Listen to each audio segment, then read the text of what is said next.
আমরা অষ্টম শ্রেণীর তৃতীয় পর্যায়ক্রমিক মূল্যায়নের পরিবেশ ও বিজ্ঞানের 2 নম্বর স্কুলের প্রশ্নের উত্তরগুলো আলোচনা করব। 1 বলেছে চুনাপাথরে লঘু হাইড্রোক্লোরিক অ্যাসিড দিলে কোন গ্যাস নির্গত হয়? Carbon die oxide. এটা আছে বইয়ের 137 পাতায়। 2 বলেছে ফসফিন অণুতে সমযোজী বন্ধন কয়টি আছে? 3টি। 3 দিয়েছে সূর্যের আলো 7 রঙের আলোর মধ্যে সবচেয়ে কম তরঙ্গ দৈর্ঘ্যকার বেগুনি। 4 আলোকরশ্মি প্রতিফলকের উপর কত কোণে পড়লে লম্বভাবে প্রতিফলিত হবে? 90 ডিগ্রি। 5 দিয়েছে 3 কেজি ভরের বস্তুকে ভূমি যে বল দ্বারা টানে তার মান কত নিউটন? 1 কেজি ভরের বস্তুকে যে বল দিয়ে টানে সেটা হচ্ছে 9.8, সেই জন্য 9.8 কে 3 দিয়ে গুণ করলে 29.4 নিউটন। 2 দিয়েছে 2 আছে শূন্যস্থান পূরণ। 1 বলেছে তরলে নিমজ্জিত বস্তুর ওপর 2টি বল কাজ করে, একটি হচ্ছে তার ওজন, অন্যটি তরলের প্লবতা। 2 বলেছে হীরের উজ্জ্বলতার কারণ বায়ুর সাপেক্ষে তার উচ্চ প্রতিসরাঙ্ক। এটা বইয়ের 52 পাতায় আছে। 3 বলেছে নুন জলের দ্রবণে তড়িৎযোজী যৌগটি হচ্ছে NaCl মানে সোডিয়াম ক্লোরাইড। 4 ধাতব অক্সাইড জলে গুলে ক্ষার তৈরি করে। 5 কার্বন ডাই অক্সাইড গ্যাস বায়ুর তুলনায় 1.5 গুণ ভারী। 1 × 1 = 2 মানে ওই 1.5 গুণ 1.5। 3 রয়েছে ঠিক বা ভুল লিখতে হবে। 1 বলেছে হীরক তাপ ও বিদ্যুতের সুপরিবাহী। ভুল, শুধু তাপের সুপরিবাহী। 2 বলেছে উল্ফ বোতলে অ্যাসিড প্রস্তুত করা হয়। ভুল, এটা বইয়ের 110 পাতায় আছে। 3 দিয়েছে সমযোজী যৌগের গলনাঙ্ক ও স্ফুটনাঙ্ক আয়নীয় যৌগের তুলনায় বেশি। এটা ভুল, এটা বইয়ের 84 পাতায় আছে। 4 দিয়েছে 1 সিসি জলের ওজন 1 সিসি বরফের ওজনের সমান। এটাও ভুল। 5 বলেছে কোনো মাধ্যমে আলোর গতিবেগ সেই মাধ্যমের পরম প্রতিসরাঙ্কের ব্যস্তানুপাতিক। এটা ঠিক। 4 বলেছে সদ্বিম্ব কাকে বলে? উদাহরণ দাও। সদ্বিম্ব কাকে বলে? কোনো বিন্দু উৎস থেকে আগত আলোক রশ্মিগুচ্ছ প্রতিফলিত বা প্রতিসৃত হওয়ার পর দ্বিতীয় কোনো বিন্দুতে যদি প্রকৃতই মিলিত হয় তবে সেই বিন্দুকে ওই বিন্দু উৎসের সদ্বিম্ব বলে। যেমন হচ্ছে উত্তল লেন্স দ্বারা গঠিত প্রতিবিম্ব আর অবতল দর্পণ দ্বারা সৃষ্ট প্রতিবিম্ব। 2 দিয়েছে পারদের ঘনত্ব 13.6 গ্রাম/সিসি। 1 লিটার পারদের ভর কত?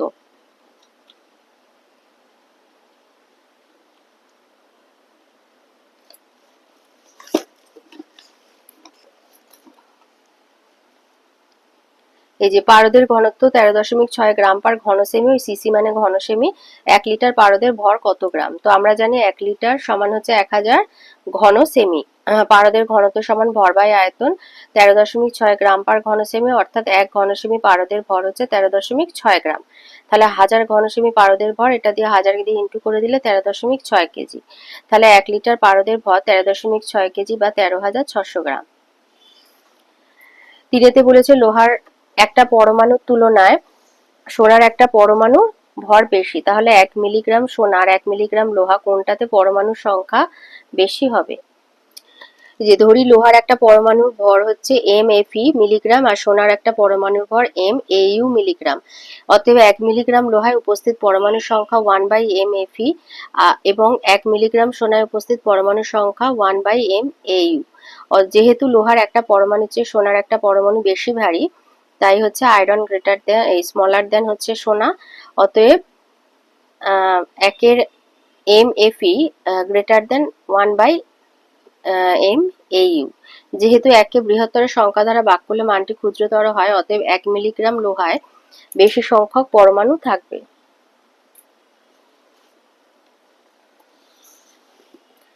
4 দিয়েছে অ্যালুমিনিয়াম অক্সাইড আর সোডিয়াম হাইড্রোক্সাইডের বিক্রিয়ায় সমতা বিধানের মাধ্যমে সমীকরণটি সম্পূর্ণ করো।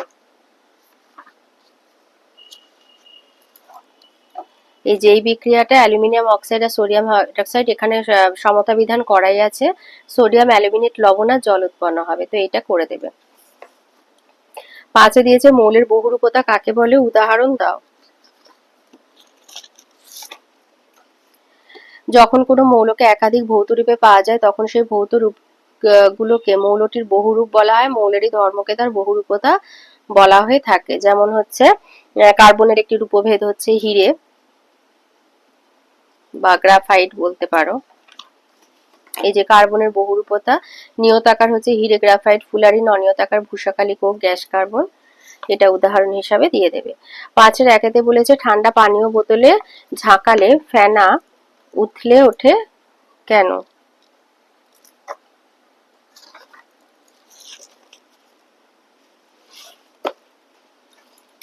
এই যে এটা লিখবে, কারণ হচ্ছে বোতল খোলার পরে চাপ কমে যায়, তখন জলে কার্বন ডাই অক্সাইডের দ্রাব্যতা হ্রাস পায়, ফলে দ্রবীভূত গ্যাস বুদবুদ আকারে বেরিয়ে আসে। ঠান্ডা পানীয়তে ওই কার্বন ডাই অক্সাইড আর কি দ্রবীভূত অবস্থায় থাকে, তাই বোতল খোলার পরে চাপ কমে যায়, তখন জলে কার্বন ডাই অক্সাইডের দ্রাব্যতা হ্রাস পায়, ফলে দ্রবীভূত গ্যাস বুদবুদ আকারে বেরিয়ে আসে এবং ফেনার আকারে দেখা যায়। এর সাথে দিয়েছে কৃত্রিম পলিমার কাকে বলে, উদাহরণ দাও। আচ্ছা, কৃত্রিম পলিমার লিখবে, রসায়নাগারে নির্মিত পলিমারকে কৃত্রিম পলিমার বলে, যেমন পলিইথিলিন, টেরিলিন, নাইলন, পিভিসি ইত্যাদি। আচ্ছা, এখানে বলেছে একটা আলোকরশ্মি সমতল দর্পণের তলের সঙ্গে 35 ডিগ্রি কোণে আপতিত হলে আপাতন কোণ আর প্রতিফলন কোণ কত হবে?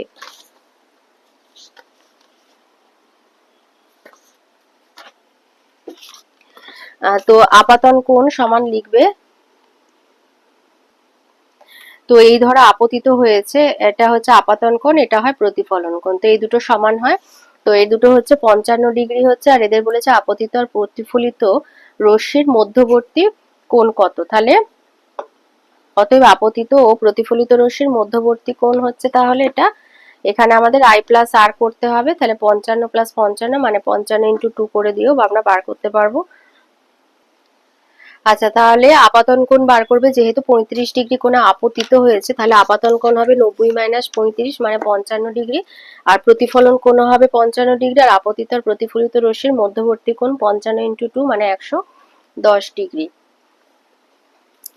আচ্ছা, তিনেতে বলেছে এখানে ক্লোরিনের একটা পরমাণু দিয়ে বলেছে প্রোটন এবং নিউট্রন সংখ্যা কত। প্রোটন আর ইলেকট্রন সংখ্যা তো সমান হয়, তাহলে এখানে ইলেকট্রনও 17, প্রোটনও 17, আর নিউট্রন হচ্ছে 35 মাইনাস 17 মানে 18। আচ্ছা, বলেছে পরিবর্তনশীল যোজ্যতার সংজ্ঞা লেখো, সংজ্ঞা উল্লেখ করে একটি উদাহরণ দাও।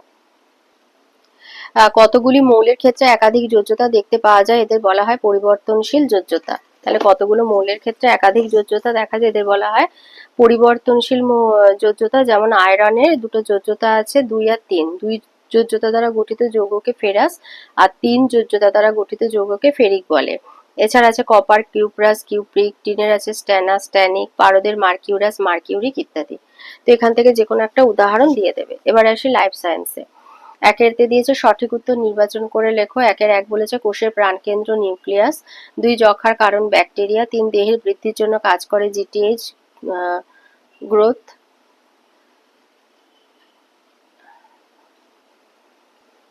আচ্ছা, এটা করবে সোমাটোট্রফিক হরমোন এসটিএইচ।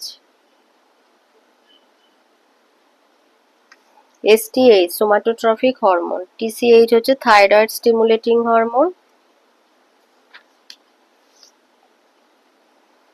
এসটিএইচ হলো সোমাটোট্রফিক হরমোন,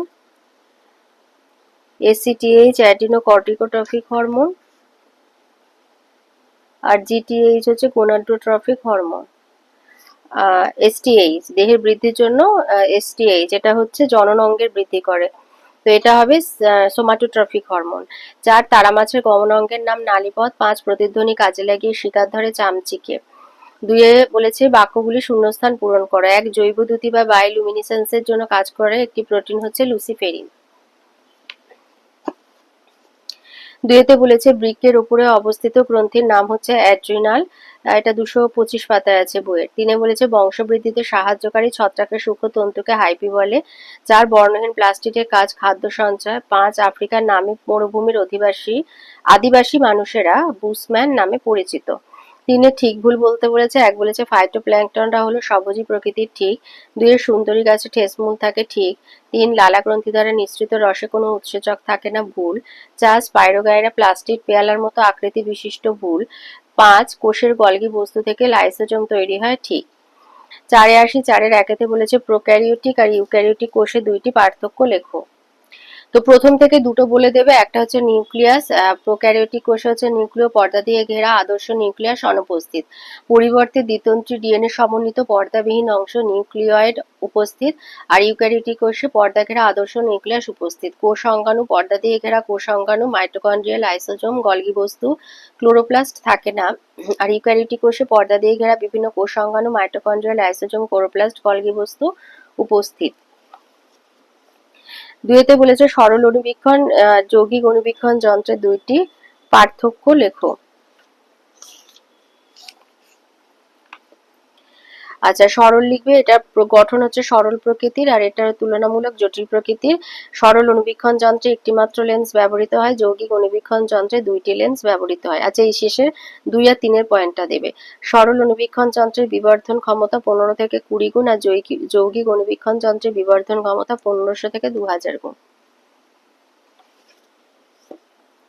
3 বলেছে অনাক্রমতা কি আর রক্তের কোন কোষ এতে সক্রিয় অংশ নেয়। আচ্ছা, অনাক্রমতা লিখবে যে যখন কোনো জীবাণু, ভাইরাস, ব্যাকটেরিয়া, প্রোটোজোয়া বা ছত্রাক আমাদের দেহে প্রবেশ করে তখন জীবাণুর গাত্র বা দেহ থেকে বেরোনো নানা ক্ষতিকারক যৌগ আমাদের দেহে প্রবেশ করে। এরা হচ্ছে অ্যান্টিজেন। এদের ধ্বংস করার জন্য আমাদের শরীরে এক ধরনের যৌগ তৈরি হয়, অ্যান্টিজেনকে আক্রমণ করে ও ধ্বংস করে। প্রোটিনধর্মী যৌগগুলো হচ্ছে অ্যান্টিবডি। কোনো জীবদেহে রোগ প্রতিরোধের স্বাভাবিক এই ক্ষমতাকেই বলা হয় অনাক্রমতা বা ইমিউনিটি। আর লিখবে যে এর সাথে বলেছে যেটা যে রক্তের কোন কোষ এতে সক্রিয় অংশ নেয়, লিখবে শ্বেত রক্তকণিকা এতে সক্রিয় অংশ নেয়। আচ্ছা, 4 দিয়েছে বয়ঃসন্ধির 2টি বৈশিষ্ট্য লেখো। আচ্ছা, বয়ঃসন্ধির বৈশিষ্ট্য একটা হচ্ছে উচ্চতা বৃদ্ধি। বয়ঃসন্ধিকালে ছেলে ও মেয়েদের উচ্চতা হঠাৎ বাড়তে শুরু করে। এই বৃদ্ধির হার শুরুতে ছেলেদের তুলনায় মেয়েদের একটু বেশি হলেও 18 বছর বয়সে দুজনের বৃদ্ধির হার সমান হয়ে যায়। দেহ গঠনে পরিবর্তন। ছেলেদের ক্ষেত্রে পেশির বৃদ্ধি অত্যন্ত দ্রুত আর বেশি বলে পেশিবহুল দেহ গঠিত হয়। মেয়েদের ক্ষেত্রে ফ্যাটের অধিক সঞ্চয়ের ফলে দেহ বেশি কোমল, নরম, মসৃণ ও নারীসুলভ হয়ে ওঠে।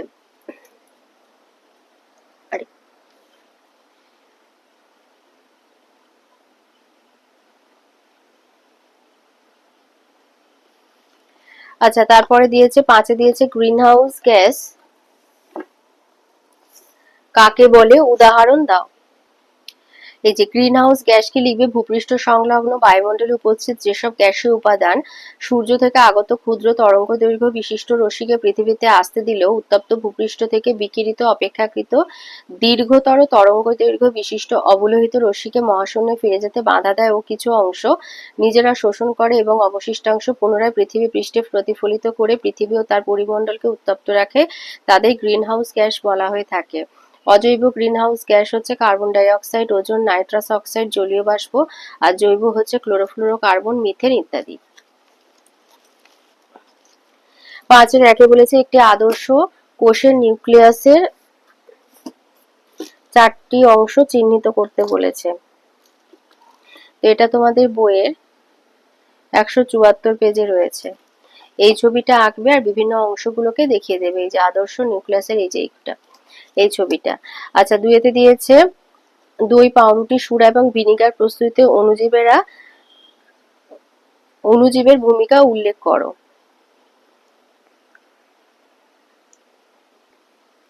আচ্ছা, লিখবে দই যখন দইয়ের মধ্যে থাকা ল্যাক্টোব্যাসিলাস ব্যাকটেরিয়া 37°C উষ্ণতায় গরম দুধের সঙ্গে মেশানো হয় তখন তাদের সংখ্যা খুব তাড়াতাড়ি বাড়তে থাকে। এই ব্যাকটেরিয়া দুধের ল্যাকটোজকে ল্যাকটিক অ্যাসিডে রূপান্তরিত করে।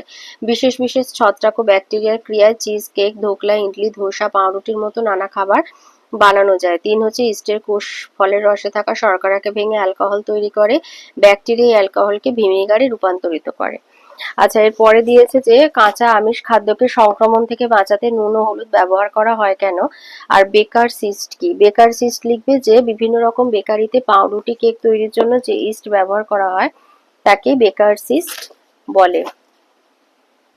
আচ্ছা, নুন কেন মেশানো হয়, যে সল্টিং মানে এই যে নুন মেশানো খাদ্যবস্তু, মাছ, মাংসে কাঁচা আম নুন মাখিয়ে রাখলে খাদ্যবস্তুস্থিত জীবাণু প্লাজমোলিসিস ঘটিয়ে জীবাণু ধ্বংস করে খাদ্যবস্তুকে দীর্ঘক্ষণ সংরক্ষণ করা মানে খাদ্য সংরক্ষণের করা সম্ভব হয়। আর এই প্রক্রিয়াটাকেই সল্টিং বলা হয়ে থাকে। তাহলে লিখবে কি যে নুন মাখিয়ে রাখলে খাদ্যবস্তুস্থিত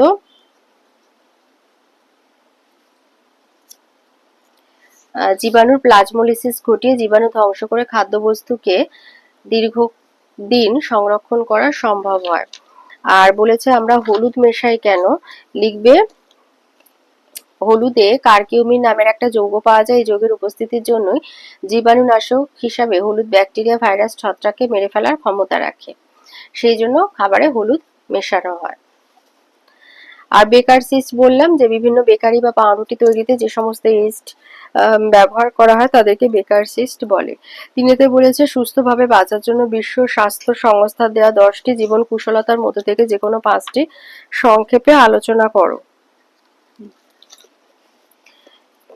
এই যে জীবন কুশলতা চর্চার বিভিন্ন দিক, এক আত্মসচেতনতা, নিজের ভালো লাগা খারাপ লাগা থেকে শুরু করে আবেগ অনুভূতিগুলিকে চিনে তার নিয়ন্ত্রণে পারদর্শী হয়ে ওঠা। দুই, বিশ্লেষণধর্মী চিন্তা, জীবনে নানা সমস্যার মুখোমুখি হয়ে চিন্তা ভাবনা করে সমস্যার মোকাবিলা করা। তিন, সিদ্ধান্ত নেওয়া, এলোমেলো চিন্তাগুলোকে সুবিন্যস্ত করে ঠিক সিদ্ধান্তে পৌঁছানো। চার, সমস্যা দূর করা, সমস্যাটাকে চেনা, তার সমাধানের নানা উপায়গুলিকে বিচার করা, তারপর কার্যকরী সমাধান বেছে নিয়ে প্রয়োগ করা। সৃজনশীল চিন্তা, গান, নাচ, সাঁতার, ছবি আঁকা, খেলাধুলা সহ নানা সৃজনশীল কাজে অংশগ্রহণ করা।